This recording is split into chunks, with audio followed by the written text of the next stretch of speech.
October 21st, 1849, came on with a low, sweet damp along Cane River, frogs striking hard little sparks from the ditch water, while a thin moon rubbed light into the cane like a thumb over green glass. In the sugar-house foreroom, where steam had varnished the rafters and old syrup lived in the boards, Silas Brown turned a walnut-handled cane knife in his palm, not for swing but for truth, testing the balance as a mason tests a plumb. Downriver, the chapel bell laid iron marks upon the Parish road at decent intervals. Each stroke crossed the ribs before it reached the ear, setting the hour upright without favor. White frock coats hung from pegs by the counting door, their stiff fronts making the pretense of men who judge without labor. Beyond that plank, calfskin and paste breathed through the crack like a book trying to be a weather. On the yard side, a gate rehearsed itself, bar full of opinion, Hinge too proud for its small province, and the Latch tried to be heard on its own authority. Lamplight gathered on the shovel and slid off the tub rims, pooling in the knots of old cypress. Molasses kept a low sweetness in the air, the kind that forgives nothing because it forgets nothing. Silas stood with one hip to a beam and let his fingers read the tool's language by grain and weight until impatience stepped aside for measure. He lifted the knife's spine to the light and turned it until the shine paused, then died. An edge that refuses glare keeps its counsel better than one that brags. The walnut hilt, worn to fit a hand by seasons of cutting, trash leaves, stalk ends, stubborn rope, settled against his palm as if acknowledging an old agreement. He let the tip touch the bench once, a kiss without sound, to remind himself who owed steadiness to whom. The bell spoke again through the sugar-house skin and laid down another strict coin. Bullfrogs traded their smaller hammers back and forth in the ditch, a parish choir no clerk could order. Names arranged themselves without ceremony behind the breastbone. Elly first, the syllable that made all the others hold still, then the elders who kept roofs tight with twine and grace, then the small ones who already knew which door listens and which door performs. He did not spend those names aloud. He set them where breath keeps faith and let the keeping steady his hands. The coats by the door kept their silence, the ledgers behind it shuffled in self-importance, the gate insisted on its story, and each thing told him the same quiet truth, that what had been dressed in paper and price would answer tonight to plainer laws: angle, weight, patient air. He laid the cane knife flat along his thigh and felt the line it wanted to draw through him. No flourish, no hurry, only a rightness that does not apologize. Measure, breath, exactness, he said under the steam-dark rafters, offering the words to wood and metal instead of men, so they would be bound to use rather than to pride. The hinge on the EA gate cleared its throat again. The bell claimed the next mile of air. Silas closed his hand over the walnut and fixed his creed where it could not be traded. What ink and price have taken will be answered without noise and without waste, and a door, if it lives in this parish, will learn its manners before midnight. Before the story proceeds, kindly tell the place from where you are watching this video and what's time when this story reaches to you. Night lays a thin glaze across the gallery where the big house keeps its brightness, and the railings shine as if the moon had polished them by hand. Inside, steam rises from a porcelain bowl and carries orange and clove, while fiddles stitch a nimble thread that makes the room believe in easy weather. White cloth runs the length of a trestle like a river that never floods. Silver rehearses its reflections. A clock hides its sharpness in a soft tick meant for drawing rooms. And the bell beyond, once iron true, arrives here as velvet. Doors glide and bow on oiled hinges, confident in their invitations. A latch murmurs as if speech itself could open passage. Across the yard, the cook shed holds a smaller heat that knows what wood costs. Ash sifts down like slow rain through lamplight. Mittens steam on a rope drawn between two posts that list toward the north wind. The same bell strikes the same count, but along this corridor the sound lands as tap and lesson, keeping time for hands that cannot spare applause. A pot breathes onions and lard into the cold and makes from that breath a kind of consent to live another day. A gate that once bragged has learned to lift and set properly under a steady palm. A mule flicks an ear at frost. Boards remember the places where feet must tread lightly. Silas walks the seam between these weathers, the gallery's perfume on one side and the yard's honest smoke on the other, and reads the place as a garment turned inside out, seams showing where pride hid its thread, hems dragging where care ran thin, a stitch pulled tight that will pucker later if not eased. He notes how white aprons in the scullery do not perform innocence, but keep it, and how the cloth upstairs borrows virtue without paying. He lets the bell's measure sit clean in his ribs, while the fiddle's flourish skims the ear and passes on. He lets the gate's good manners confirm themselves beneath his hand before he leaves them to hold. Doors, locks, and hinges speak different tongues in these two rooms, but each can be taught its proper grammar. He carries that grammar in his stride and does not waste it on speech.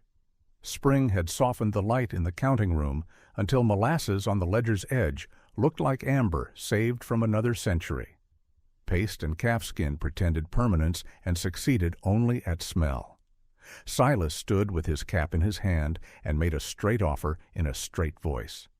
Wagons returned without a scar, harness mended before it failed. Sundays given to repairs, when storms, unstitched roofs. All this in exchange for one clause not to be crossed, Elly's name to be spared the trader's book. The master smiled with teeth. The overseer's nod imitated law. The preacher let a breath go by as if air could witness anything at all. A pen marked a line, and the ledger closed with a sound proud enough to hide its doubt from itself. The days that followed proved what labor can prove. That measure does not need to speak to be seen. Wheels rolled true. The mill coughed and then swallowed its temper. Gates learned to mind themselves when a careful hand taught them courtesy twice, and then no more. Then the market day swelled like a snake after rain. Men sharpened pencils and let cedar do their thinking. Tags found sleeves and throats. A manifest thickened at the river where steam kept its own counsel. The water took all of it in without approving. Figures, boasts, the soft apology that money sometimes makes, and shouldered the bank the way it always has, with patience older than any book. By lantern time the message arrived as if it had been waiting to ambush the hour. A boy who ran errands tried to carry his face steady, and could not. A spoon in the shed found the board without a sound. Somewhere a dog made a noise as though it had remembered hunger. Elly adjusted for debt, a word that makes theft wear a clerk's collar. Fever closed the distance as if invited. Silas did not let anything fall. The hand that has learned to hold holds harder when struck. He climbed the sugarhouse stair and found on the second turn a white glove that had slipped from someone sure of their own clean hands. The leather carried powder and the idea of gentility. The crease where a wrist had ruled it cut his palm colder than the rail. He lifted that glove between two fingers and felt all the rooms it had been allowed to bless, none of which had needed blessing. White, he saw, could be taught to do better work than that, for now it was evidence of what needed setting straight. He put it where it could be found by the one who missed it. No theft, no flourish, and stood in the landing to let the bell's next stroke lay its coin in his chest. The frog chorus below kept to their duty without envy. He did not say Elly's name into the stairwell, for breath keeps that liturgy cleaner than voice. When he went down, the gate in the yard tried once to clear its throat, and then, under his hand, remembered the proper quiet.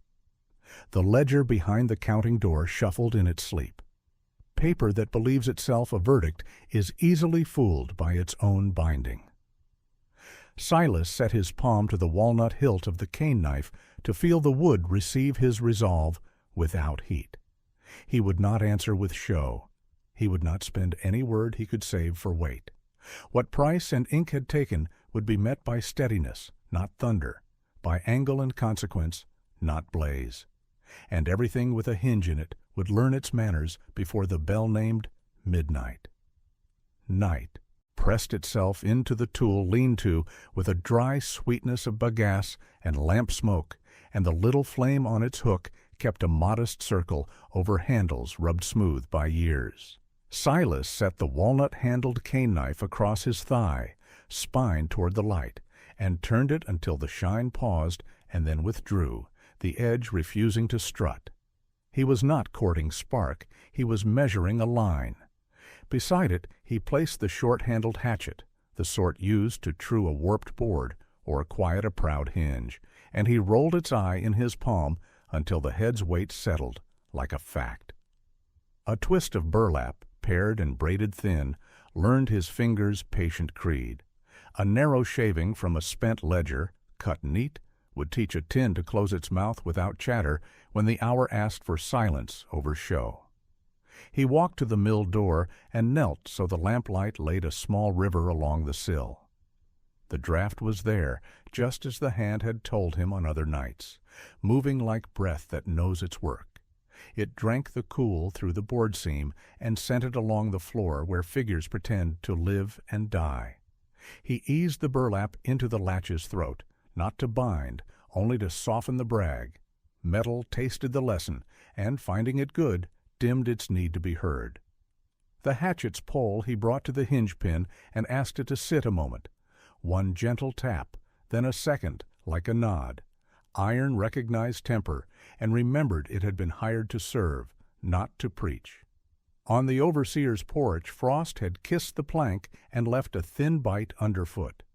The hinge there, jealous for its own voice, received a fingertip warmed on lamp glass and a thumb of tallow rubbed into its elbow. Silas lifted the door and set it down, as a carpenter does. No flourish, no hurry, until the joint consented to turn with an honest civility. Along row 12, the ditch wore a rim of grass that hid a patient cool. He bent and read it with the back of his hand, storing its steadiness in the ribs for when linen would later pretend to absolve the weight table of its habits. Back in the lean-to, the biscuit tin under the loose plank learned to keep counsel. He pressed the ledger trimming along the lid's seam until the two surfaces remembered they were kin. When closed, it made no gossip, only a seal. The cane knife he lifted again and balanced on a single knuckle. Hickory, brass, and bone agreed upon a center and held it like a prayer said properly. Spare and complete. The hatchet he set by the door, not as a blow to come, but as ballast, a weight to true, a stubborn thought when talk would try to tilt it. The burlap twist he laid so his palm could find it in darkness without search, an altered garment asking no praise for its change of office. Names gathered without sound, Elly foremost, then the elders whose hands had taught latches to mind, then the small ones who could tell a listening door from a showy one. He did not spend them in the air, he seated them where breath keeps ledger. The chapel bell laid down a clean measure upriver, and the frogs answered with their rough arithmetic. Silas let both counts settle in his chest until blood and hour walked in step. He slid the cane knife into its loop, turned the lamp to a smaller wick, and let the lean-to keep its new grammar.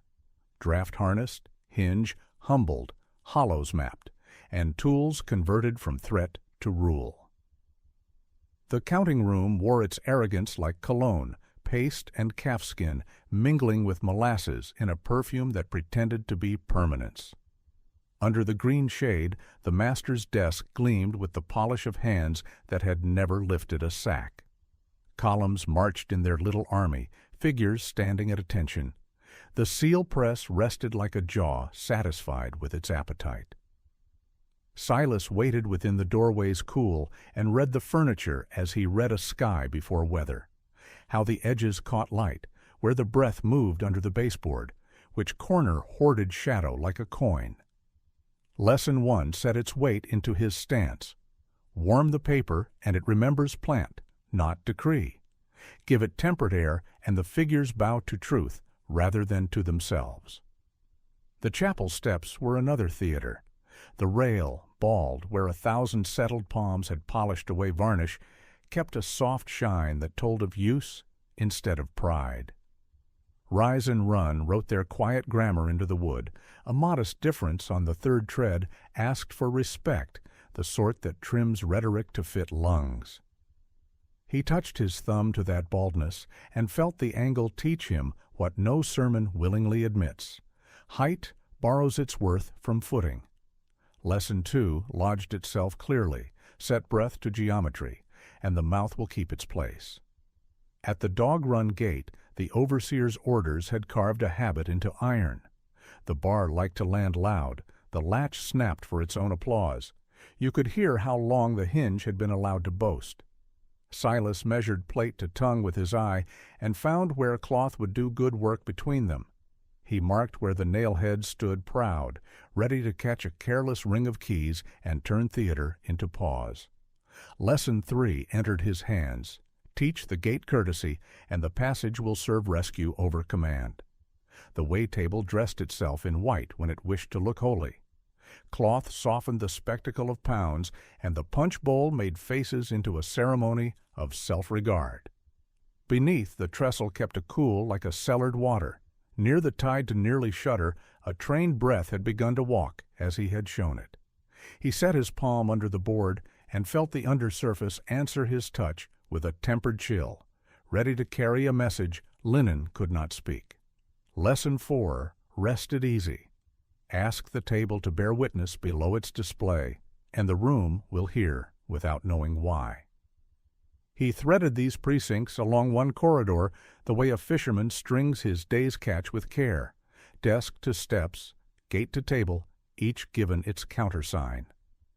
For strutting columns, a sift of warmth that softens corners. For swelling sermons, an angle that compels humility. For noisy gates, a hinge taught to serve.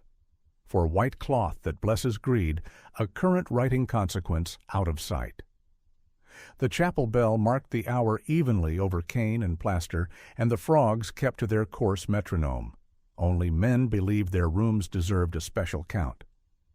Silas let the cane knife ride his palm as a straight edge, a reminder that tools can teach manners to spaces that have forgotten them. He stored the 4 lessons in his ribs like good seed, dry, sound, unshowy, and turned toward the night that would ask him to plant them in the order they were earned.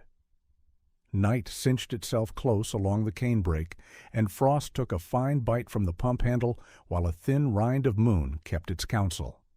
Silas moved by breath instead of number, one measured draw from shack to mill, one calm release across the chapel yard, another steady intake along the cart path to row 12, where grass hides a seam of cool.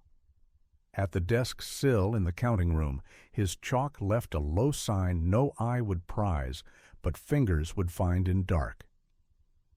At the overseer's porch, he warmed a thumb on lamp glass and fed a dab of tallow into the bossy Hinge's elbow until iron accepted civility without argument.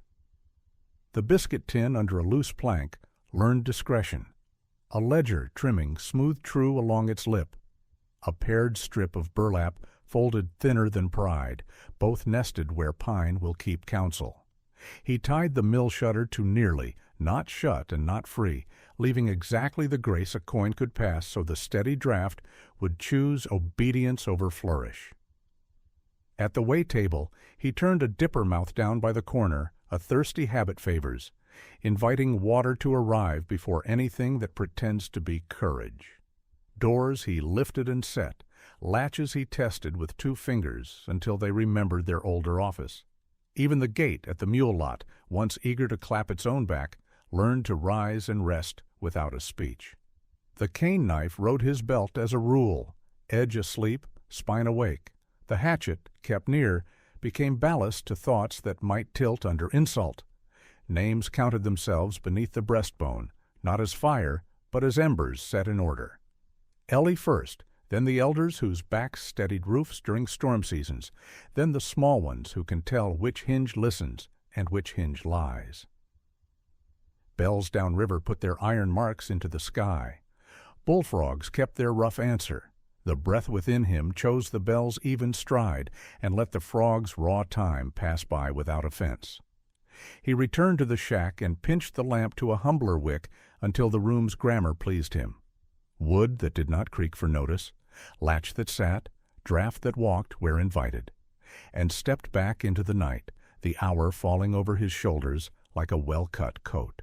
The field edge lay under a black felt sky pricked thin with cold light, and the ditch sent up its grass-rimmed chill like a kept promise. Silas sat on the stile and set the cane knife flat across his knees as a carpenter lays a straight edge, then placed the hatchet's back against the inside wrist until the artery agreed to the chapel bell's fairness. Along the Parish road, wagons had long since swallowed their rattle.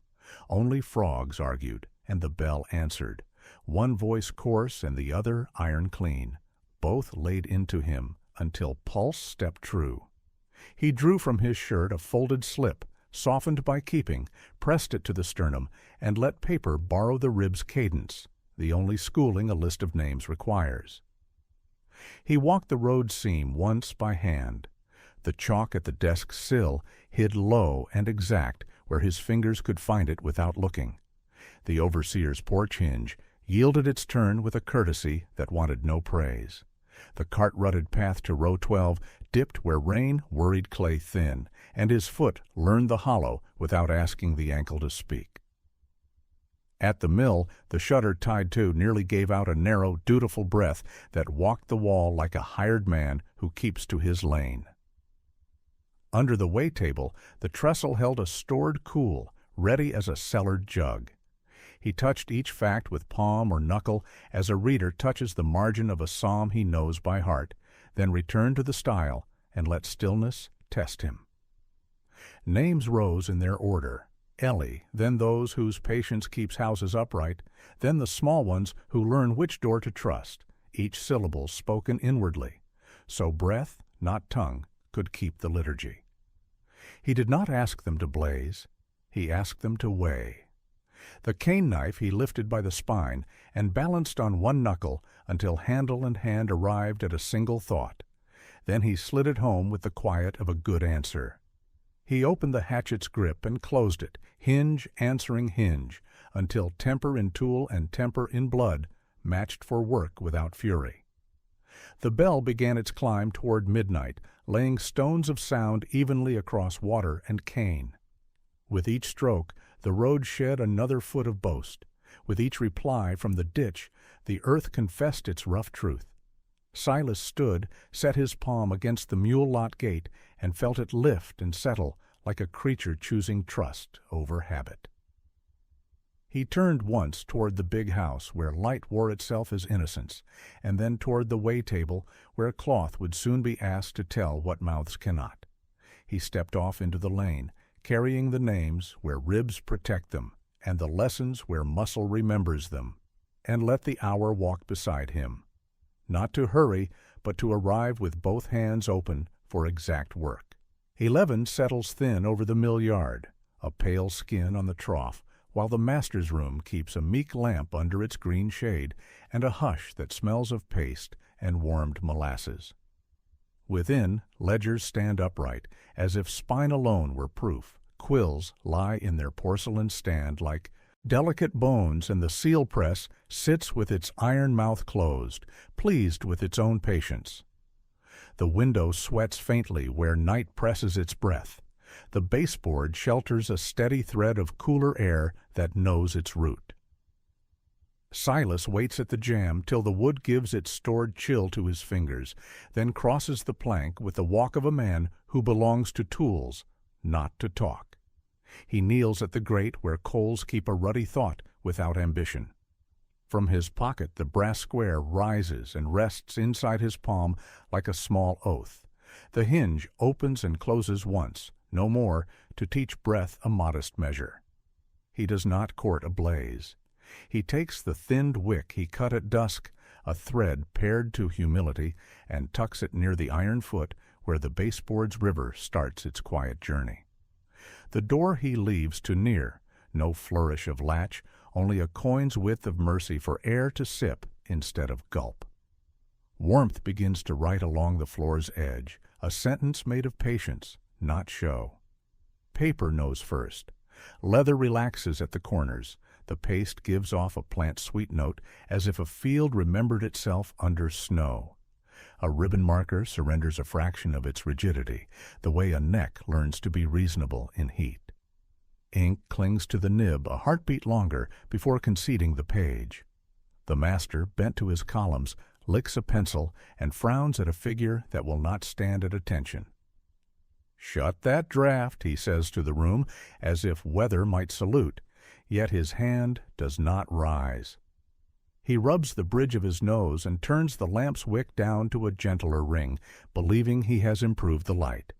Silas squares the nearest ledger with his palm the way a carpenter trues a board. No mark left, only the return of right angle to a thing made for it. The seal press gleams and remains unsummoned. The sand in its shaker keeps its pale hill, spared from prettifying what cannot be fixed. At the sill, the chalk mark he laid earlier holds its station in the low seam where cold once leaked.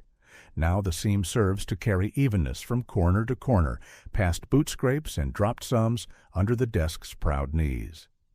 The bell downriver lays one iron syllable through shutter and shelf.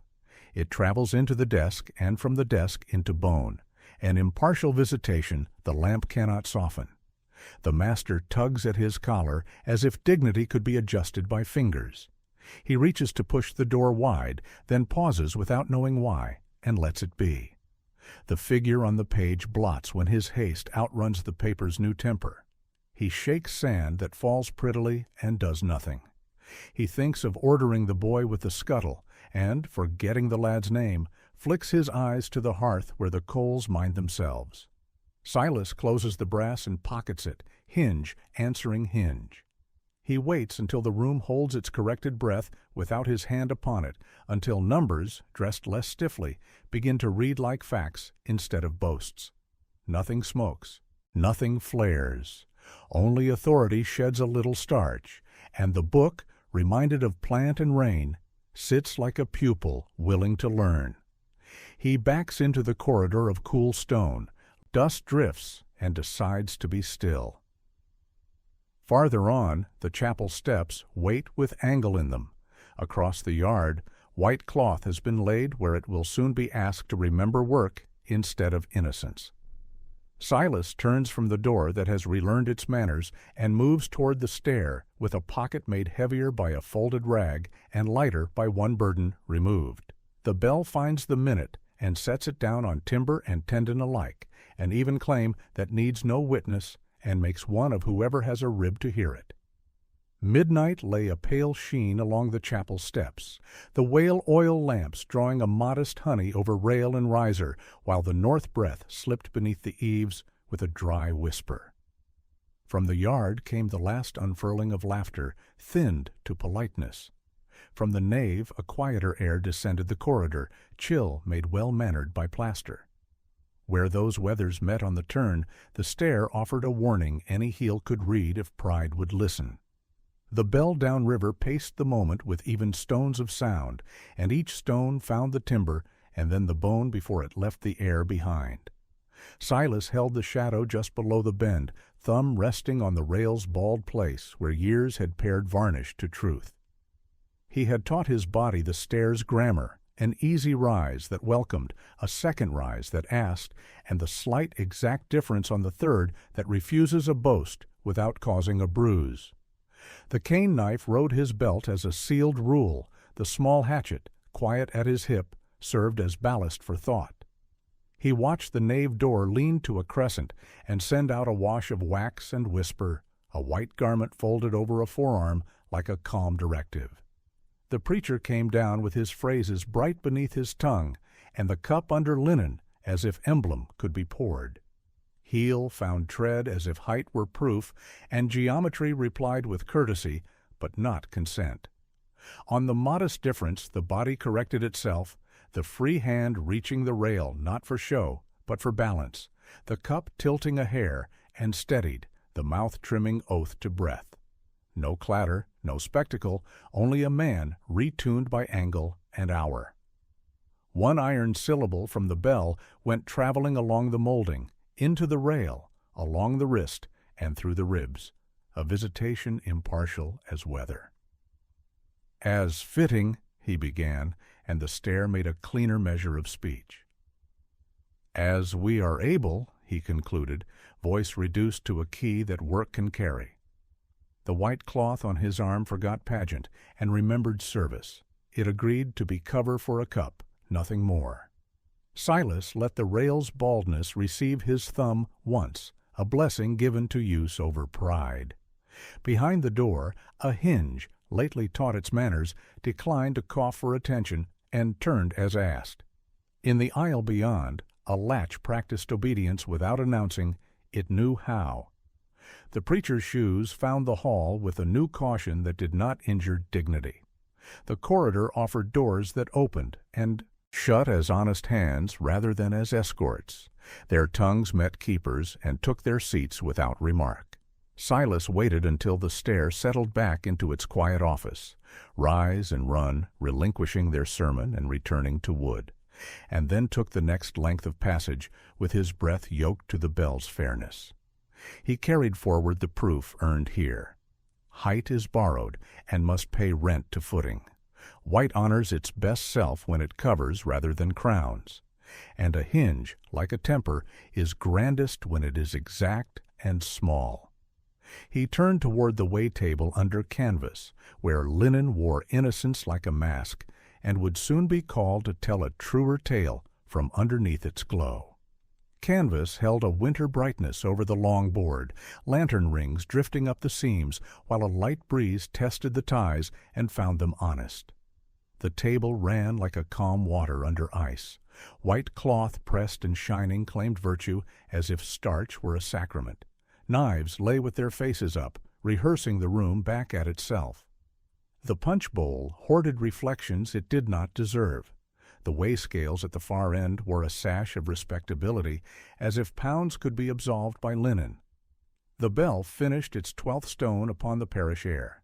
The tent answered with a hush that remembered feasts and forgot wages. Silas came by the lee of chair legs, where shadows nest and shoes keep their own counsel, and let his palm meet the underside of the board, where cool gathered like kept water. The flap at the tied-to-nearly lash breathed a narrow, dutiful draught. No flutter, only a disciplined walk along canvas and plank. From the pocket the brass square rose enough to give out what patience required, a wick pared to humility, a thumb of lint warm between fingers, both set where eyes do not graze and consequence prefers to travel. He trimmed a lantern a hair so attention would tilt upward and leave the work below untroubled. Beneath the white, the first murmur began. Not scorch, not smoke, but a temperate writing that cloth could not deny. The draught courted the board stored cool and married it quietly. Together they spoke a sentence that linen, for once, listened to. At the head a hand reached reflexively for the ladle, then hesitated and found water first. A guest turned a jest and let it die mid-air without grief, as if the tongue had remembered the weight of the day. The sash of the scales lost a shade of its self-regard. The needle's rest felt less like a pose and more like a duty. He shifted an inverted cup to the spot a thoughtless thirst would find, and heard a clean answer as glass settled. Service, not show. Under the board his fingers tested what had been set, and found it holding steady. Draught walking its line, wick doing no more than needed, lint keeping heat from boasting. Faces in the bowl wavered and then found their truer shapes. The white did not shout innocence. Asked from beneath, it carried witness without spectacle. A steward's step paused and resumed, puzzled by a sobriety that had arrived without invitation and made no demand. The bell's last breath was still in the timber when the table learned its plain office again, to bear and not to bless. The cloth, tutored into honesty, deepened by the faintest shade where consequence wrote itself. No one named it, yet hands moved with smaller arrogance. The scale's beam sat level by obedience rather than performance. Numbers, elsewhere warmed into decency, would later read cleaner under this light. Silas drew back along the dark seam of chairs, pockets lighter by a pinch of lint and heavier by a completed intention, and spared no glance for the bowl that had relinquished some vanity to service. He stepped out into the yard, where frost had silvered the pumpstone, and air smelled faintly of iron and citrus peel. Behind, the tent held its brightness less proudly. Ahead, Predawn would ask for balance without flourish. He set his breath to the road and let the night's work stand unannounced. Paper humbled where it strutted, speech corrected by angle, a door restored to passage, and linen turned from mask to witness, then turned his steps toward the pump, where the brass would be cooled and the hour made level with water. Predawn drew a pale film over the pumpstone, the iron handle wearing a fine chill that stuck to skin, and then let go. Silas set the biscuit tin on the trough's rim and eased the bucket down until the rope spoke a low, braided whisper against wood, a sound with no vanity in it. When he tipped the dipper, water walked over brass in one unbroken sheet. A soft reply rose as warmth yielded its claim, not in spectacle, but in right measure. The lid, taut by a narrow shaving to seat without a syllable, closed as if it had been born to quiet. The air tasted faintly of iron and spent citrus from the tent, a mingling that felt like work concluded rather than celebrated. He moved along the mill wall where frost traced ferns upon plank, returning each tool to its older fellowship. The hatchet stood by the jamb as ballast rather than threat, a square honesty against any swelling thought. The cane knife wrote its loop like a straight rule put back to shelf. The pared burlap, wrung and folded, remembered it was cloth first and counsel second. Near the scullery step he poured a second measure onto packed earth and watched the circle darken, sink, and hold, a seal impressed without flourish, legible to anyone who knows labor's script. Behind him the place minded itself. A latch rose and sat with no brag, a hinge turned for use and not for applause. A door accepted wind as a guest to be served, not an occasion to speak. Bells downriver laid the lean count of morning over cane and roof, each strike setting bone before it touched the ear. Within his ribs the names shifted from keen to durable. Elly first, then the elders who keep rafters straight in storm season, then the young who can read the difference between a listening hinge and a performing one. Embers ordered to warm a day and not exhaust themselves in a moment. He set the biscuit tin among honest things, a jar that shelters seed, a hammer with a scarred cheek, a box of bent nails saved for second lives, and rested his palm on the lid the way a blessing rests on bread cooling on a board. The hour fitted him close like a good coat at the shoulder, neither pride nor lament, only balance, and he turned toward the quiet corridor he had taught to keep its manners. Dawn loosened itself along the Parish road, and wagon rims resumed their old talk. Grit under iron, harness giving back a measured ache, hoof tapping curb with the patience of habit. Shutters on the house row tried their voices and, remembering last night's lesson, settled into civility. Across the yard a square of white rose on a line to shade loaves cooling later, not to announce a verdict.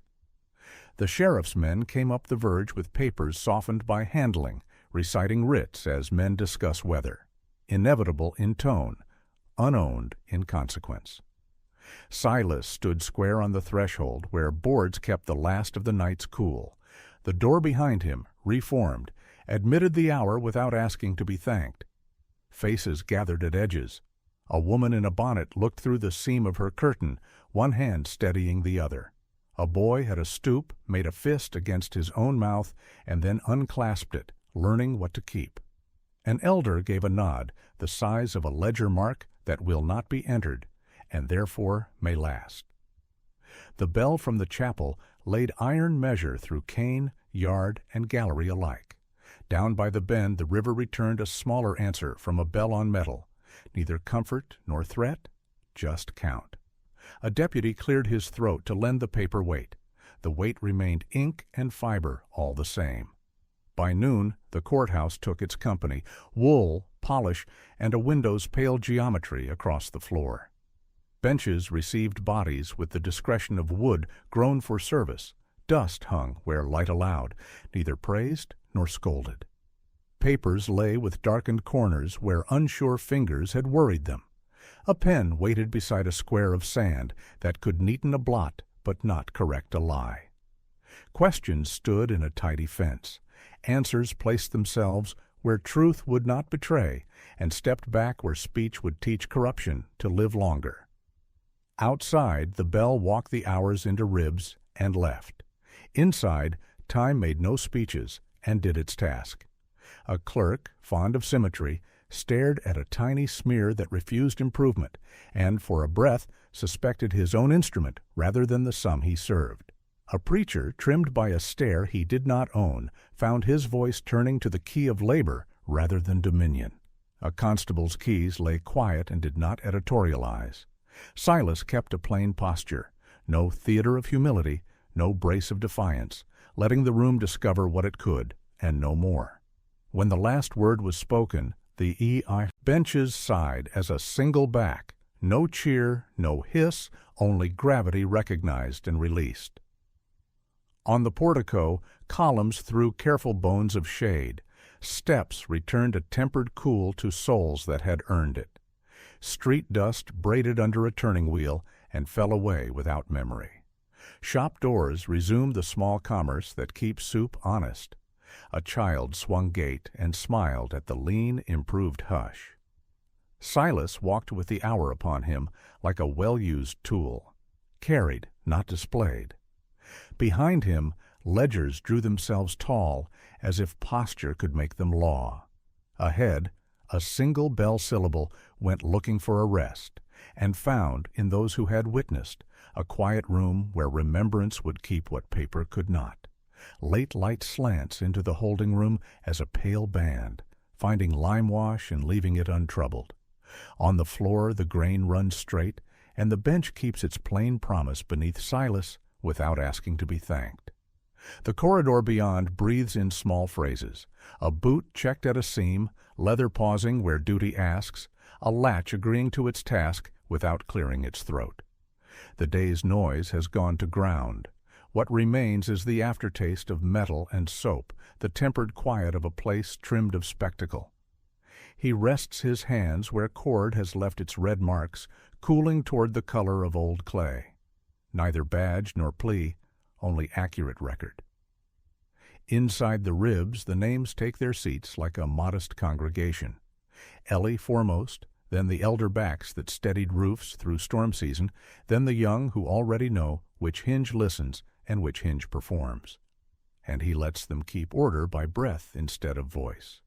Paper, so proud earlier of its posture, loosens in his thought until leaf and pulp stand where decree had tried to live. Bells step down from parade to counting work and rest. Doors return from ceremony to their original office of receiving and releasing without opinion. White, too, revises itself. Not gloves that bless theft, nor cloth that pretends to sanctify weight, but shirts catching wind on a line behind a kitchen, an apron shading loaves on a board, a strip tied neat against a child's throat when the north breath troubles the lane. He lifts his gaze to the narrow slit and finds a piece of sky the color of skimmed milk, a twig riding green along iron, a slice of road just wide enough for one honest step.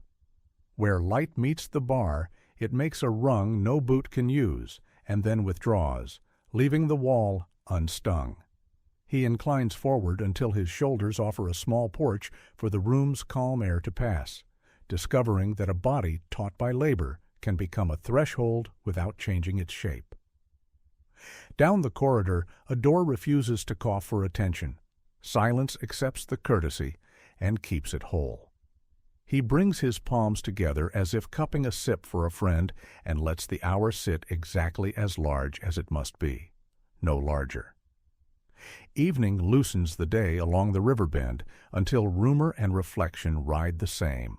Current without crowding one another. Ropes lie in their spirals, barrels wear a clean damp, and porch rails except elbows as if carved for that trust. Behind kitchens and along stoops, the account goes about its work like beans trained on wire. Touch, lean, hold, rise, passing mouth to mouth until even fence pickets tilt an ear. It does not march. It keeps cadence, and in keeping cadence, it endures. They speak of the cane knife not as bite, but as rule, the straight edge that taught boards and tempers to keep their true course. They recall ledgers not for their strut, but for the plant-sweet breath they gave when warmed into humility. Books once stiff sat like pupils and learned. White cloth steps down from show and takes up shelter. Shirts that shoulder wind, curtains that soften a room's hard light, aprons that deny stain the last word. Bells return to honest arithmetic, gather, labor, rest, while doors earn praise for decent passage. Hinges learn the smaller music that spares the ear. Names are planted in children's mouths like seed, and weeks later, green syllables stand up without prompting. In a borrowed schoolroom, a girl presses her mother's name onto slate twice so the chalk will be obliged to keep it. At a stoop, a boy swings the latch to hear the corrected hush and grins because wood remembers. A dulled bowl, having resigned its vanity, catches rain for greens. Supper leans toward good sense. Quilts stitched from pale scraps and loud ones warm sleep without sermon. Squares joined by hands that do not boast. The story does not hide sorrow to flatter comfort. Grief is given a chair under a pecan where shade keeps watch and no one looks away. The verdict shouted at noon occupies only its appointed size. The verdict carried in kitchens, yards, and along the road holds longer because it lives in backs and wrists and in the patient economies of putting straight what can be set straight. On some nights the telling says paper remembered it was plant. On others, that a stair corrected pride. Most often, that a table learned to carry truth under its own light. Weather shifts, the measure holds. When dark deepens and the hum thins, flour is brushed from aprons, caps are set right, and shutters, reformed, close without display. The tale has returned tools to life's side and set pride outdoors. Be a part of this circle. Subscribe to keep company with the next story. Like to lend it a small lantern. Share the story so another name may be borne cleanly. And leave a thought in plain words, for the lesson carried forward is simple. Choose steady fairness over loud display.